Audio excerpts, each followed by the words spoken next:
राम जी महाराज one में विचरण कर रहे हैं, साथ में लक्ष्मण जी और सीता जी भी हैं। जिस रास्ते से वे निकलते हैं उस रास्ते की ग्रामीण जन भगवान के दर्शन करने हेतु एकत्रित हो जाते हैं और तरह तरह के विचार और भाव उनके मन में आते हैं। उनके आने वाले विचारों पर चर्चा करते हुए तुलसीदास जी लिखते हैं, जह लय जह लग वेद कही विद करनी, श्रवण नयन मन गोचर वर्णी, देखऊँ खोज भुवन 10 चारी, अस कहे अस पुरुष कहाँ अस नारी। हमारे कानों, नेत्रों और मन के द्वारा अनुभव में आने वाली विधाता की करनी को जहाँ तक वेदों ने वर्णन करके कहा है वहाँ तक 14 लोकों में ढूंढ देखो, ऐसे पुरुष और ऐसी स्त्रियाँ कहाँ हैं? कहीं भी नहीं है। इसी से सिद्ध है कि ये विधाता के 14 लोकों से अलग है और अपने महिमा से ही आप निर्मित हुए हैं। इन्हें देख विधिवन अनुरागा, पट तर जोग बनावे लागा, कीन बहुत श्रम एक न आए, तह ईर्षा बन आन दुराए। इन्हें देखकर विधाता का मन अनुरक्त मुग्ध हो गया। तब वह भी इन्हीं की उपमा के योग दूसरे स्त्री पुरुष बनाने लगा। उसने बहुत परिश्रम किया परंतु कोई उसकी अटकल में नहीं आए, पूरे नहीं उतरे। इसी ईर्षा के कारण उसने इनको जंगल में लाकर छिपा दिया।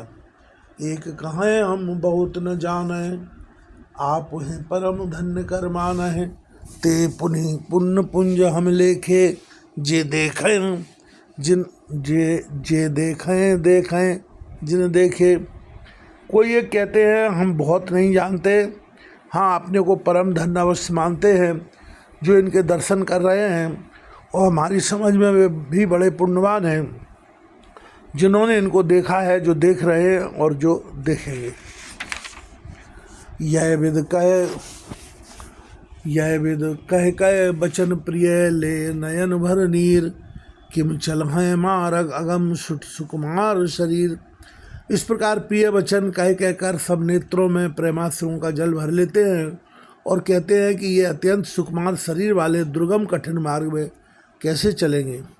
नारिशने विकल बस होई, चकई सांझ समय जन सोई, मृदुपद कमल कठिन मगु जानी, गए बर हृदय कहाँ बरवानी। स्त्रियाँ स्नेह बस विकल हो जाती हैं, मानो संध्या के समय चकवी भावी वियोग की पीड़ा से सो रही हो, दुखी हो रही हो। इनके चरण कमलों को कोमल तथा मार्ग को कठोर जानकर वे व्यथित हृदय से उत्तम वाणी कहती हैं। पर सत मृदुल चरण अरुणारे, सक्षतमय जिम हृदय हमारे, जो जगदीश ने बन दीना, कसना सुमन मय मारगु कीना। इनके कोमल और लाल लाल चरणों तलवों को छूते ही पृथ्वी वैसे ही सकुचा जाती है जैसे हमारे हृदय सकुचा रहे हैं। जगदीश्वर ने यदि इन्हें वनवासी दिया तो सारे रास्ते को पुष्पमय क्यों नहीं बना दिया। जो मांगा पाए विद पाही, ये रखाएं शक आँखिन माही, जे नर नार न अवसर आए, तिन सिय राम न देखन पाए। यदि ब्रह्मा से मांगे मिले तो हे सखी, हम तो उनसे मांगकर इन्हें अपनी आँखों में ही रखें। जो स्त्री पुरुष इस अवसर पर नहीं आए वे श्री सीताराम जी को नहीं देख सके। सुन स्वरूप बूझें अकुलाई, अब लग गए कहाँ लघु भाई, समरथ धाय बिलोक जाई, प्रमुदित फिर जन्म फल पाई। उनके सौंदर्य को सुनकर वे व्याकुल होकर पूछते हैं कि भाई अब तक वे कहाँ तक गए होंगे, और जो समर्थ है वे दौड़ते हुए जाकर उनके दर्शन कर लेते हैं और अपना जन्म का परम फल पाकर विशेष आनंदित होकर लौटते हैं। अब लाबालक वृद्धजन कर मीजें पछताएं, हुए प्रेम बस लोग इम राम जहाँ जय जाएं। गर्भवती प्रसूता आदि अबला स्त्रियां, बच्चे और बूढ़े दर्शन न पाने से हाथ मलते और पछताते हैं। इस प्रकार जहाँ जहाँ श्री रामचंद्र जी जाते हैं वहाँ वहाँ लोग प्रेम के बस हो जाते हैं। गाँव गाँव असोय नंदू, देख भानुकुल कैरव चंदू। जो कछु समाचार सुन पावें, ते नर प्राण दोष लगावें।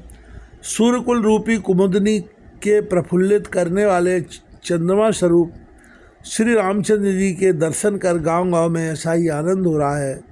जो लोग वनवास दिए जाने का कुछ भी समाचार सुन पाते हैं, वे राजा रानी दशरथ कैकेयी को दोष लगाते हैं।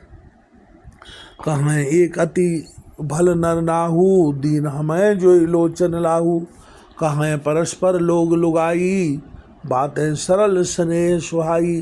कोई ये कहते हैं कि राजा बहुत ही अच्छे हैं, जिन्होंने हमें अपने नेत्रों का लाभ दिया।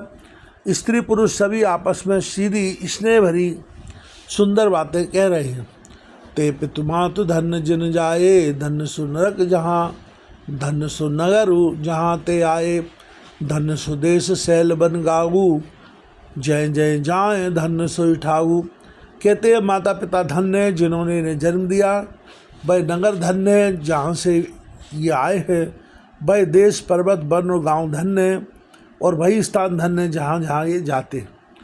सुख पायु बिरंच रचते ही, ये जय के सब भांत सने ही।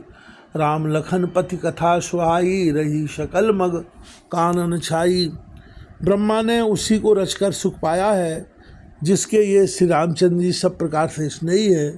पथिक रूप श्री राम लक्ष्मण की सुंदर कथा सारे रास्ते और जंगल में छा गई है।